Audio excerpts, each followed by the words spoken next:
Love ಜಿಹಾದ್ ಎದುರು ತಾಯಿ ಪ್ರೀತಿಯೇ ಸೋತೋಯ್ತಾ? ತಾಯಿಯ ಅಂತ್ಯ ಸಂಸ್ಕಾರಕ್ಕೂ ಬರಲಿಲ್ಲ ಹಾದಿಯ. ಮತಾಂತರಗೊಂಡ ಪುತ್ರಿ ಅಖಿಲಾಳಿಗಾಗಿ ಕಾದು ಕಾದು ಕೊನೆಯುಸಿರೆಳೆದ ಪೊನ್ನಮ್ಮ. ಕೆಲ ವರ್ಷಗಳ ಹಿಂದೆ ಭಾರತದಾದ್ಯಂತ ತೀವ್ರ ಸಂಚಲನ ಮೂಡಿಸಿದ್ದ ಕೇರಳದ ಅಖಿಲ ಅಶೋಕನ್ ಅಲಿಯಾಸ್ ಹಾದಿಯ ಲವ್ ಜಿಹಾದ್ ಪ್ರಕರಣದ ಹಾದಿಯಾಳ ತಾಯಿ ಪೊನ್ನಮ್ಮ ಮತಾಂತರಗೊಂಡ ತಮ್ಮ ಮಗಳು ಅಖಿಲಾಳ ಬರುವಿಕೆಗಾಗಿ ಕಾದು ಕಾದು ಕೊನೆಯುಸಿರೆಳೆದಿದ್ದು, ಕೊನೆಗೂ ತಾಯಿಯನ್ನ ನೋಡಲು ಬಾರದ ಹಾದಿಯಾಳ ಕುರಿತು ವ್ಯಾಪಕ ವಿರೋಧಗಳು ವ್ಯಕ್ತವಾಗ್ತಾ ಇವೆ.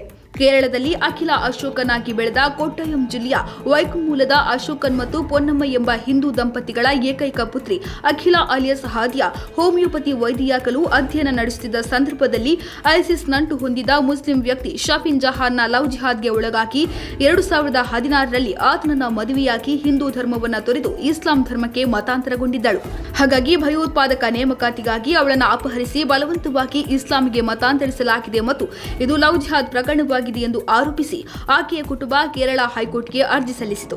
ಇದು ದೇಶದಲ್ಲಿ ಮತಾಂತರ, ವಿವಾಹದ ಹಕ್ಕು ಮತ್ತು ವೈಯಕ್ತಿಕ ಸ್ವಾತಂತ್ರ್ಯದ ಕುರಿತು ದೊಡ್ಡ ಚರ್ಚೆಗೆ ಕಾರಣವಾಯಿತು ಮತ್ತು ಇದನ್ನ ಬೋಗಸ್ ವಿವಾಹ ಮತ್ತು ಹಾದಿಯಾಳು ಮಾನಸಿಕವಾಗಿ ಆಮಿಷಕ್ಕೊಳಗಾಗಿದ್ದಳು ಎಂದು ತೀರ್ಪು ನೀಡಿ ಕೇರಳ ಹೈಕೋರ್ಟ್ 2017ರ ಮೇ ತಿಂಗಳಲ್ಲಿ ಹಾದಿಯಾಳ ವಿವಾಹವನ್ನು ರದ್ದುಗೊಳಿಸಿತು.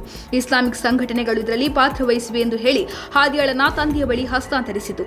ಆದರೆ ಆಕೆಯ ಪತಿ ತಮ್ಮ ಮದುವೆಯನ್ನು ರದ್ದುಗೊಳಿಸಿರುವುದರ ವಿರುದ್ಧ ಸುಪ್ರೀಂ ಕೋರ್ಟ್ನಲ್ಲಿ ಮೇಲ್ಮನವಿ ಸಲ್ಲಿಸಿದರು ಮತ್ತು ಇದು ಲವ್ ಜಿಹಾದ್ ಪ್ರಕರಣವಲ್ಲ ಎಂದು ಹೇಳಿದರು. 2017ರ ನವೆಂಬರ್ನಲ್ಲಿ ಈ ಪ್ರಕರಣವನ್ನು ವಿಚಾರಣೆ ನಡೆಸಿದ ಸುಪ್ರೀಂ ಕೋರ್ಟ್ ಹಾದಿಯಾಳ ಇಂಟರ್ನ್ಶಿಪ್ ಅನ್ನು ಮತ್ತೆ ಆರಂಭಿಸಲು ಆದೇಶಿಸಿತು. 2017ರ ಮಾರ್ಚ್ 8ರಂದು ಸುಪ್ರೀಂ ನ್ಯಾಯಮೂರ್ತಿಗಳಾದ ದೀಪಕ್ ಮಿಶ್ರಾ, ಅಜಯ್ ಮುನಿಕರ್ ರಾವ್ ಖಾನ್ವಿಲ್ಕರ್ ಮತ್ತು ಧನಂಜಯ ಚಂದ್ರಚೂಡ್ ಅವರ ಪೀಠವು ಹಾದಿಯಾಳ ವಿವಾಹವನ್ನು ಮಾನ್ಯ ಮಾಡಿತು. 24 ವರ್ಷ ವಯಸ್ಸಿನ ವಯಸ್ಕಳು ತನ್ನ ನಿರ್ಧಾರಗಳನ್ನು ತೆಗೆದುಕೊಳ್ಳಬಹುದು ಎಂದು ಹೇಳಿ ಅವಳನ್ನು ತನ್ನ ಇಚ್ಛೆಗೆ ವಿರುದ್ಧವಾಗಿ ಬಲಪಡಿಸಲು ಸಾಧ್ಯವಿಲ್ಲ ಎಂದು ತೀರ್ಪು ನೀಡಿತು. ಅದಾದ ಕೆಲ ವರ್ಷಗಳ ಬಳಿಕ ಹಾದಿಯಾ ಶಫೀನ್ ಜಹಾನ್ ಜೊತೆ ಡಿವೋರ್ಸ್ ಪಡೆದಳು. ಇತ್ತೀಚೆಗೆ ಹಾದಿಯಾ ತಿರುವನಂತಪುರದ ನೆಯ್ಯಟಿಂಕರ ಮೂಲದ ಖಾಲಿದ್ ದಸ್ತಗೀರ್ ಎಂಬ ಮುಸ್ಲಿಂ ಯುವಕನನ್ನ 2ನೇ ಬಾರಿ ವಿವಾಹವಾಗಿದ್ದಾಳೆ. ಮೊದಲ ಮದುವೆ ಮುರಿದಿರುವ ಕಾರಣ ಹಾದಿಯಾ ಕುಟುಂಬ ಸಲ್ಲಿಸಿದ ಹಿಂದಿನ ಅರ್ಜಿಯನ್ನು ಕೋರ್ಟ್ ರದ್ದುಗೊಳಿಸಿತು.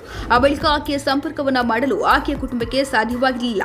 ಆದರೆ ಇದ್ದೊಬ್ಬಳು ಮಗಳು ಈ ರೀತಿಯಾಗಿ ತನ್ನ ಜೀವನವನ್ನ ಹಾಳು ಮಾಡಿಕೊಂಡಿರೋದನ್ನ ನೆನೆದು ಕೆಲ ಸಮಯಗಳಿಂದ ಆಕೆಯ ತಾಯಿ ಕೊರಗಿ ಅನಾರೋಗ್ಯಕ್ಕೀಡಾಗಿದ್ದರು. ಮಗಳು ಬಂದೇ ಬರುತ್ತಾಳೆ ಅಂತ ಪೊನ್ನಮ್ಮ ಜೀವ ಹಿಡಿದುಕೊಂಡು ಕಾದಿದ್ದರು.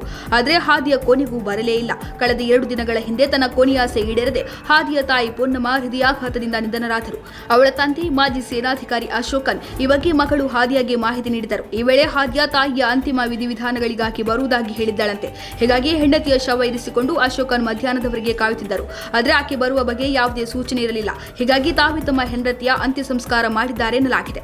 ಹಾಗಾಗಿ ಕೆಲ ವರ್ಷಗಳ ಹಿಂದೆ ದೇಶದಾದ್ಯಂತ ಸಂಚಲನ ಮೂಡಿಸಿದ ಹಾದಿಯಾ ಮೂಲಭೂತವಾದಿಗಳ ಕೈಗೆ ಸಿಲುಕಿ ಹೆತ್ತವರನ್ನ ನಿರ್ಲಕ್ಷಿಸಿ ತಾಯಿಯ ಮಮಕಾರವನ್ನ ಮರೆತು ತನ್ನ ತಾಯಿಯ ಅಂತಿಮ ದರ್ಶನಕ್ಕೂ ಬಾರದೇ ಇದ್ದದ್ದು ಹಲವರಿಂದ ಟೀಕೆಗೆ ಗುರಿಯಾಗಿದೆ.